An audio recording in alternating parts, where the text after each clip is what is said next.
حضرت عمر رضی اللہ عنہ کی احتیاط کی انتہا۔ میرے محترم بزرگوں اور دینی بھائیوں، انسان کو چاہیے کہ نہ تو وہ اپنی عبادت پہ ناز کرے اور نہ ہی اپنے آپ پر اعتماد کرے۔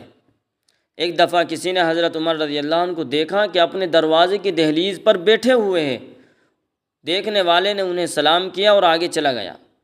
تھوڑی دیر کے بعد وہ پھر واپسی پر اسی راستے سے گزرنے لگا تو دیکھا کہ ابھی تک حضرت عمر رضی اللہ عنہ دروازے کی دہلیز پر بیٹھے ہوئے تھے۔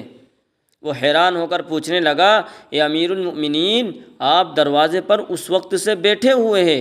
آپ فرمانے لگے کہ میری بیٹی حفصہ ام المؤمنین ہیں، وہ آج گھر آئی ہوئی ہے اور میری بیوی گھر پر نہیں ہے، جس کی وجہ سے وہ گھر میں اکیلی ہے، اس لیے میں نے گھر میں اس کے پاس بیٹھنے کے بجائے یہاں دروازے پر بیٹھنا پسند کیا ہے۔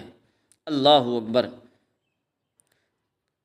کتنی احتیاط برتتے تھے صحابہ کرام رضی اللہ عنہ اجمعین، کہ صرف بیٹی گھر میں موجود ہے اور بیٹی سے بھی اتنی احتیاط برتتے تھے کہ کہیں شیطان کیا ہے اپنی چالوں کے اندر پھنسا نہ لے۔ اس قدر شیطان کے شر سے، شیطان کی چالوں سے بچتے تھے۔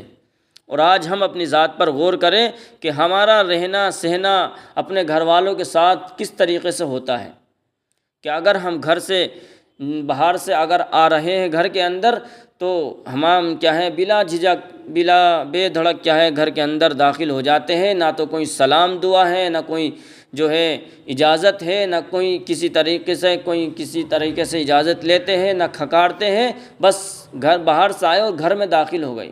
معلوم نہیں کہ ہماری بہن، بیٹیا، بیوی کس حال میں موجود ہے گھر کے اندر، ان کے سر کے اوپر دوپٹہ ہے یا نہیں، وہ کس حال میں ہے، بس گھر میں آئے اور اجازت کے بغیر گئے اندر داخل ہو گئی۔ تو یہ ہماری بہت بڑی کوتاہی ہے، بہت بڑی غلطی ہے۔ اللہ تبارک و تعالی ہم کو صحیح سمجھ عطا فرمائے اور ہم اپنے اسلاف کی زندگیوں پر ہمیں عمل کی توفیق عطا فرمائے۔